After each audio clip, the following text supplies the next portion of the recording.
My parents hadn't asked me to dinner in over a decade. So when they finally did, weeks before my sister's wedding, I thought they wanted to make things right. Instead, they handed me the bill. No apology, no warmth, just a half-hearted smile and a line rehearsed to sound casual. It would really help us if you covered Eva's wedding. That's what I was to them now. Hell, a checkbook, a means to keep their golden child's image untarnished. And yet I said yes. Not because I forgot the years they erased me, not because I owed them a damn thing. I said yes because I knew exactly what I was going to do with that stage, that microphone, and that room full of people who thought my family was built on love. They wanted a perfect wedding. They got something else. They gave me the mic. I gave them the truth. When I was younger, I used to believe my parents were just busy. They ran a successful health tech company, traveled often, and were always hosting people far more important than their own kids. I figured I just had to be patient, that one day they'd slow down, notice me, and we'd become the kind of family that laughed at the dinner table and hugged goodbye without awkward hesitation. So I waited. As a kid, I spent most of my time with nannies. Some stayed for years, others left after months. I learned early how to make my own cereal, pack my lunch, and pretend I wasn't hurt when my parents forgot school events. I told myself it was normal. Lots of kids had parents who worked late, but there were moments, tiny scattered moments, that gave me hope. Like the one Christmas when Dad stayed home the whole day and helped me build a Lego set from scratch, or the summer Mom surprised me with a telescope because I once mentioned I liked stars.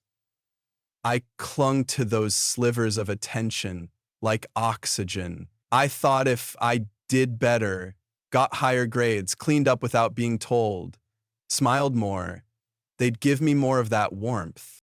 Then Ava was born. 8 years younger, with perfect golden curls and eyes that sparkled like she'd been made for magazine covers. Suddenly, my parents had all the time in the world. They showed up to her dance recitals with front row seats. They filmed her birthdays like documentaries. They posted photos of her everywhere. Our little miracle, they called her. At first, I wasn't even jealous. I was relieved. I thought, maybe now that things were calmer, we could all be close. I tried hard to be the big brother. I carried her around the house, read her bedtime stories, and even gave up my room when she was scared of the dark. But what I thought was a shared chapter turned out to be the beginning of a different book. One I was no longer in. Over time, I became a guest in my own home. My achievements were no longer celebrated, just expected. Straight A's? Of course he's always been studious. College scholarship? Well, he had to work hard. He's not as naturally gifted as Ava. It wasn't that Ava was mean, she was just adored, effortlessly, unconditionally. And the more my parents showered her with praise, the harder I tried to earn even a fraction of it. I buried myself in school, clubs, internships, anything that could prove I was worth something. I never complained. Not when they missed my high school graduation to fly to a conference, not when they forgot my birthday one year, not even when they started referring to the business as Ava's future, even though I was the one studying finance and helping startups while she struggled to pass her classes. I kept showing up every holiday, every phone call, every attempt at connection. I kept hoping one day they'd see me. Not just the son who didn't need much, but the person who had been there all along, trying, waiting. I even invited them to dinner when I got engaged. I wanted them to know Danielle, the woman who loved me in all the ways they didn't. They declined, said they were traveling. That one stung more than I admitted. But I still sent them photos from the proposal, still included them in the guest list, still hoped they'd surprise me and show up. They didn't. And yet here I was, years later, being asked to pay for the wedding they would never pay for. Me. It was the final confirmation I was never the son they loved. I was just the one who never stopped hoping they would. I used to think I was imagining it. that maybe I was being too sensitive, reading too much into passing comments or subtle looks. But the signs weren't subtle. They just started small, so small I didn't notice I was being pushed out until I was already gone. It began with conversation. Family dinners, on the rare occasions we had them, always revolved around Ava, her new haircut, her latest business idea, her moods. If I spoke up, it was polite silence or a quick nod before the topic shifted back to her. I learned to stay quiet, not because I had nothing to say, but because no one was listening. Then came the comparison. She's so natural with people. My mother once said at a brunch, "You were always more reserved." She lights up the room, Dad would add. You were the quiet one, but that's okay. It wasn't okay. Not when every family friend, every business partner of theirs only ever heard one name, Ava. They showed off her photos like she was royalty. Me? I was doing something in finance, vaguely acknowledged like an afterthought. At one dinner, someone asked what I did, and my mom said, "Oh, he's doing well." But Ava's really stepping into her own now. I was right there, but I wasn't there. When I landed a job at a top investment firm, I sent them an email. They replied, "That's great. Ava's thinking of launching a skincare line." When I got promoted to VP, I called to tell them. My dad congratulated me and then asked if I could help Ava with her business taxes. She didn't even have a business. I thought things would change when I bought my first home. I sent photos, invited them over. They never came. Too busy, they said. But when Ava moved into a downtown loft, paid for by them, of course, they posted 20 Instagram stories, toured the whole family, and hosted her housewarming. Danielle noticed it before I did. We'd go to family events, and my parents would barely speak to her. Ava, though, they fawned over her boyfriends like future sons-in-law. One Christmas, they gave Ava a $10,000, 0 cents vacation package to Bali. I got a candle and a thank you card that said, "Proud of you." Danielle was livid. I told her it didn't matter, but it did. Every time Ava messed up, failed a class, quit another job, caused drama at the office, they covered for her. When she lashed out at coworkers and stormed out of meetings, they said she was just passionate. When I asked questions, I was met with icy defensiveness. You don't understand her the way we do. She's just figuring things out. Stop being so critical. They weren't blind to her flaws. They were invested in the illusion. Ava was their golden child, their brand, the perfect face of a perfect family. And if she was perfect, then any crack in that image had to come from someone else. Usually me. The final straw wasn't dramatic, it was subtle, painfully normal. They threw a party, a massive one, for their company's anniversary. Ava's face was on the banners, she gave a speech. My name wasn't on the guest list. I didn't even know about it until I saw it on social media. I watched the clips on my phone in silence while Danielle sat next to me, speechless. They'd rather pretend I didn't exist than risk sharing the spotlight. I wasn't just excluded, I was erased. That was the moment I stopped making excuses for them, stopped trying to prove anything, and quietly I started building my life around people who chose me. Friends, mentors, and my wife. People who saw me not as a placeholder, but as a person. Still, no matter how far I pulled away, they always knew how to reel me back, especially when they needed something.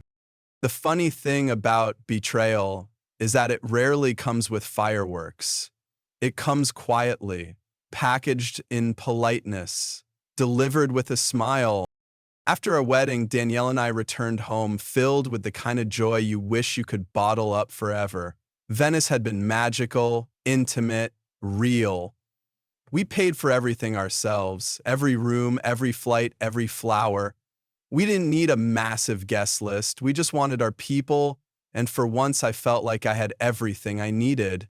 My parents came, of course, sat in the back, smiled politely, said all the right things. but never once offered to host a dinner or welcome Danielle into the family. She noticed. I pretended not to. I should have expected the storm brewing behind the silence. A few weeks later, my aunt, my dad's only sister and one of the few people who ever seemed to care, called me. Her voice was tight, like she was deciding whether to tell me something that might ruin me. "I think you need to know," she said, "what your parents have been saying." Apparently, after our wedding, they'd been making the rounds, telling anyone who'd listen that I'd used their money to fund the whole thing, that I was ungrateful, that I'd turned my back on the family who gave me everything. I was stunned. Everything I had earned, scholarships, jobs, promotions. I'd worked since I was 16. I'd paid for my own education, my own apartment, my own life. My parents had helped with nothing, not $1. I tried to call them, no answer. Tried again, still nothing. Eventually, my mother texted, "Don't make this into a drama. You should be happy we even showed up." That line stuck with me like a splinter in my chest, but I stayed quiet for months. Then came Ava's wedding.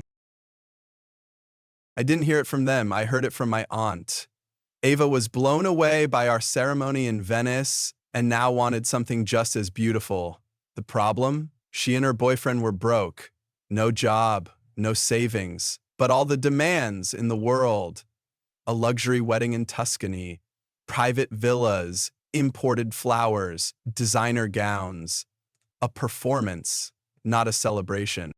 My parents, of course, said yes, except they couldn't afford it.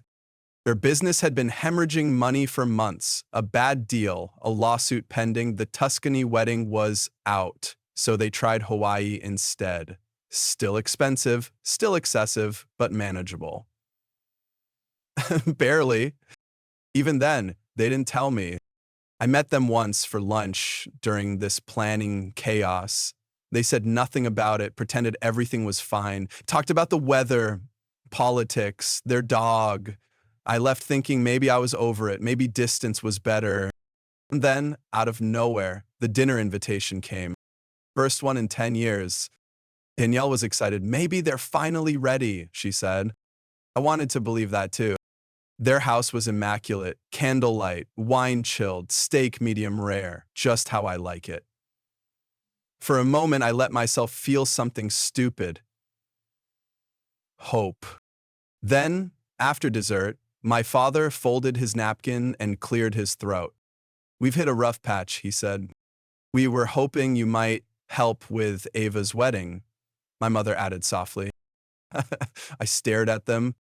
That's why they invited me, not to reconnect, not to apologize, but to fund their fantasy, to bankroll the daughter who still lived off their money, still got everything she ever wanted, still never had to ask twice.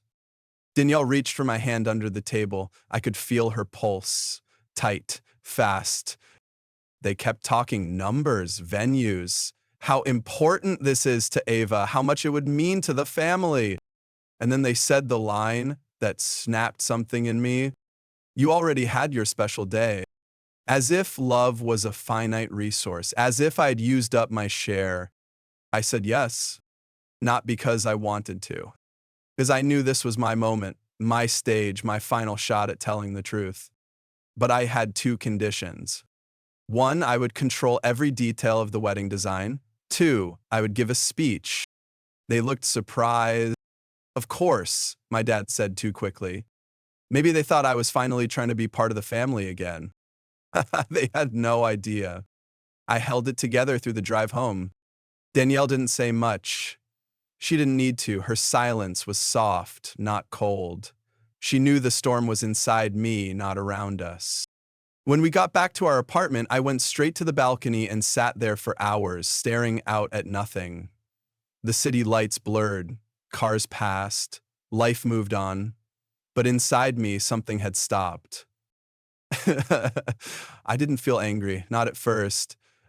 I felt hollow, like the little boy inside me who used to wait by the window for his parents to come home, who thought straight A's would earn hugs, who thought getting married would finally make them proud, had finally died. They didn't love me. Maybe they never had. Maybe I was just an obligation, the first draft, the practice child, a quiet boy they could leave behind because he wouldn't make a scene. I replayed every memory like a reel I couldn't pause. All the birthdays they missed, the empty bleachers at my games, the way they smiled wider at Ava's smallest achievements than they ever did at mine. It wasn't just disappointment, it was grief. Grieving a relationship that never really existed. Danielle brought me tea, sat beside me, didn't try to fix it, just let me fall apart without judgment. What if it's me, I whispered. What if I'm just unlovable? She didn't speak, just took my hand, placed it over her heart. This, she said softly, beats for you every day. I broke, not in anger and exhaustion. Years of trying to earn what should have been given freely, respect, attention, a damn seat at the table, had left me tired in ways I couldn't explain.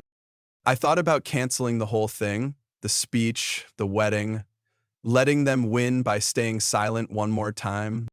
But something in me refused, not out of revenge, out of survival. I needed to speak not because they deserved to hear it, but because I needed to say it. I needed to hear myself claim the truth, out loud, in front of everyone who thought I was just the quiet older brother. Over the next few days, I tried to act normal, went to work, ate dinner, slept, but the speech kept writing itself in my head, line by line, memory by memory. It wasn't about blaming them. It wasn't about Ava. It was about truth, my truth. Danielle encouraged me, but gently. She never pushed. You don't owe them anything, she said. I know, I replied, but I owe myself closure.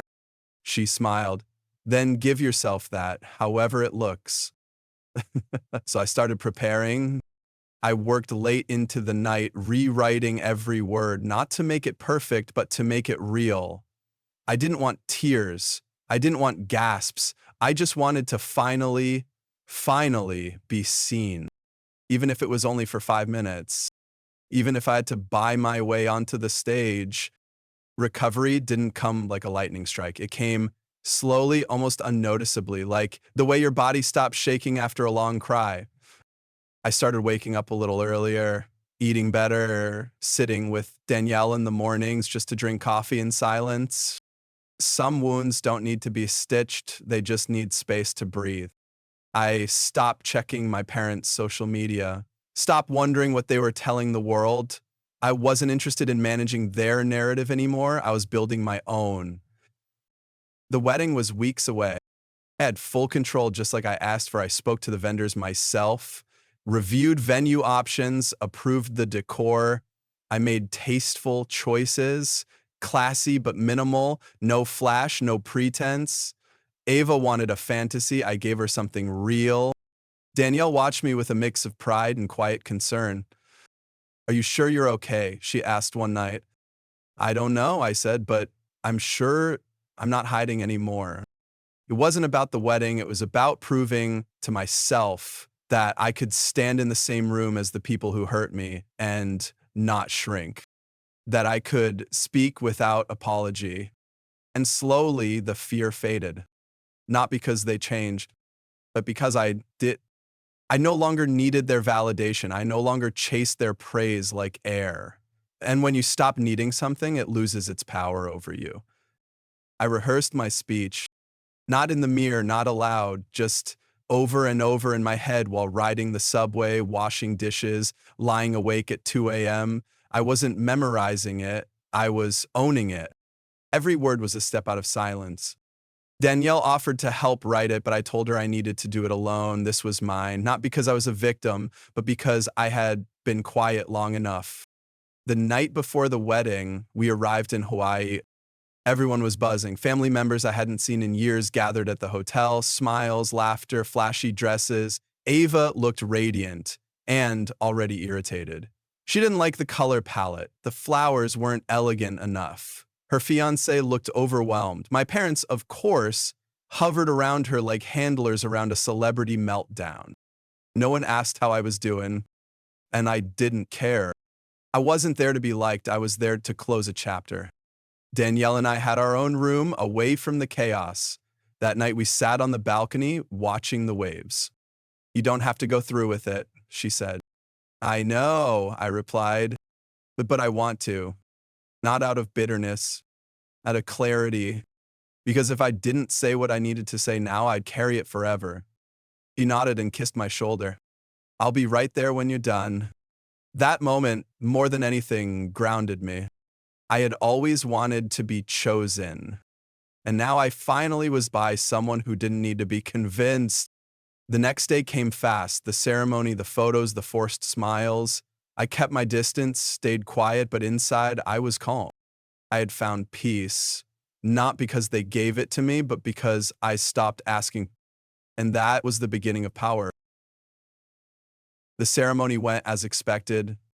Perfect weather, scenic views, photographers everywhere. Ava floated through the day like a princess, slightly annoyed that her crown didn't sparkle quite right. My parents looked tense but determined, smiling just enough, clapping just enough, pretending this wasn't their most expensive illusion yet. And I watched. I played the role of supportive brother, checked logistics, smiled for photos, gave the planner a thumbs up. Everything looked smooth from the outside, but inside the clock was ticking. The reception hall was packed, extended family, business partners, socialites my parents needed to impress, everyone dressed to the nines, champagne flowing, music swelling. The room buzzed with the high of self-congratulation. And then the MC called my name. I stepped onto the small stage, heart calm, not racing. I had rehearsed this moment 100 times. Not to be dramatic, but to be precise. Danielle stood near the exit with her phone, quietly recording. We had agreed no matter what happened, we'd leave right after. This speech wasn't a conversation, it was a statement. I adjusted the mic. "Good evening," I began. "I want to thank everyone for being here tonight to celebrate Ava and Marcus. They look beautiful, don't they?" Polite applause, laughter, smiles. I smiled too. "I also want to thank my parents for inviting me to speak. It means a lot considering they haven't invited me to a family dinner in over 10 years. Laughter stopped. I kept going. You know, growing up, I used to think my parents were just busy. Building a business, making a name, providing. But over time, I realized they were just selective. Silence. They had one child they wanted the world to see and one they kept in the shadows." My parents froze. Ava looked confused. I softened my tone gently, like I was talking to a friend. "I'm not here to ruin anything. I'm here to be honest, for once, to speak because silence is a burden that grows heavier the longer you carry it." A few people shifted in their seats. My father's jaw clenched. For years, I watched from the sidelines while Ava was celebrated, adored, defended, even when she made mistakes. I wasn't bitter. I thought, maybe that's just how families work. Maybe some kids shine brighter. I looked directly at my parents. But then I realized it wasn't about Ava being bright. It was about me being inconvenient, too quiet, too independent, too unmarketable. The truth hit like soft thunder. My success, mine alone, my wedding, paid entirely by me, my life, built from the ground up without applause. And yet, I was painted as the ungrateful son, the distant one, the cold one. Now the room is fully still. I glanced at Ava. "I don't blame you," I said softly. "You didn't ask for any of this. You were raised to believe you were the center, that the world and our family revolved around you. And maybe it did." I took a breath. But today isn't just about celebration, it's about honesty, and the honest truth is this. When my parents asked me to pay for this wedding, I said yes. Not out of love, but because I wanted one moment, one microphone, one shot to say, I was here too. The air thickened. My parents stared at the floor. I smiled, not out of triumph, but relief. I wish you both the best, I said to Ava and Marcus. Truly, I hope you build something real, something honest, something earned. And then I stepped down, walked straight to Ava, hugged her. I'm happy for you, I whispered. Really. She didn't speak, just held on longer than I expected. Then Danielle took my hand and we walked out. We didn't say goodbye. We didn't look back. We didn't need to. We left the reception in silence. No yelling, no drama, just the sound of our shoes on marble floors and Danielle's fingers curled gently around mine. That night, we sat on the balcony of our hotel, the ocean black and quiet. I thought I'd feel triumphant. I didn't.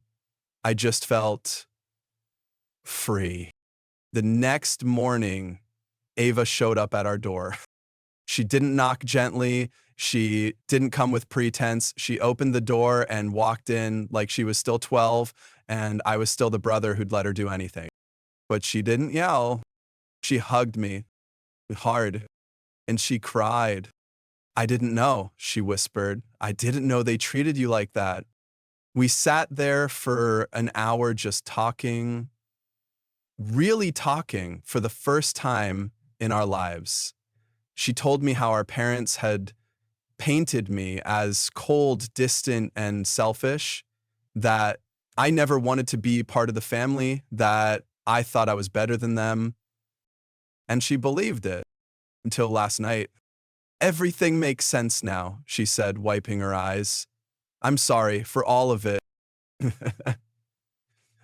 I didn't need the apology, but I accepted it anyway. Not for her sake, for mine. The next few days were quiet. My parents didn't call, didn't text, but my aunt did. Your father's furious, she said. Said your speech was a betrayal. I waited. And your mother, well, she's torn. She said Ava wouldn't speak to him, won't answer calls. She's been staying with friends. A part of me hurt, another part deeper, quieter, felt like something had finally broken that needed to break. A week later, my mother called. Her voice was shaky. I know we failed you, she said. I didn't respond. We shouldn't have asked you to pay. That wasn't right. Still, I waited. Your father's, he won't talk about it. He thinks you attacked him. But I think you told the truth. That was the first time she'd ever said that word out loud. Truth. She asked if I could help fix things between Ava and Dad, said the silence was tearing the family apart. I almost said no, but something in me, maybe the part that still believed families could heal, said, I'll think about it. 2 nights later, I hosted a dinner. Not fancy, not for show, just us. Ava came, my mother came, my father came late. We ate. We talked. We didn't fix everything, but for the first time, we acknowledged it. The favoritism, the silence, the damage. My father never apologized, but he looked me in the eyes. And that was a start. It's been a few months since the wedding. Ava calls me now, not often, not always with the right words, but she calls, sometimes just to ask about Danielle, sometimes just to say she's thinking of me. That's enough. My mother and I are tentative, careful, like people trying to rebuild something that once stood on a shaky foundation. We don't pretend it's all okay, but there's space now, a softness. My father, he still doesn't say much. But during that dinner, he didn't storm out, he didn't shut down. And when I said, I'm not asking for an apology, I'm asking to be acknowledged, he nodded. That was more than I ever expected. I used to think healing meant everything going back to how it was. Now I know it means letting go of what never was. I've stopped hoping they'll change, that they'll become the parents I need, that they'll rewrite the past. They won't, but I've changed, and that's enough. Danielle once told me closure doesn't always look like an apology. Sometimes it's just knowing you said what needed to be said. She was right. That speech, it wasn't revenge, it was a declaration. that I existed, that I mattered, that I had built something with no help, no handouts, no spotlight, and I didn't need their approval to shine. Sometimes being the forgotten one gives you a gift, silence, and from silence, you learn to speak in a voice no one can take from you. I don't regret what I said, not even for a second, because the truth didn't destroy us. It exposed what was broken.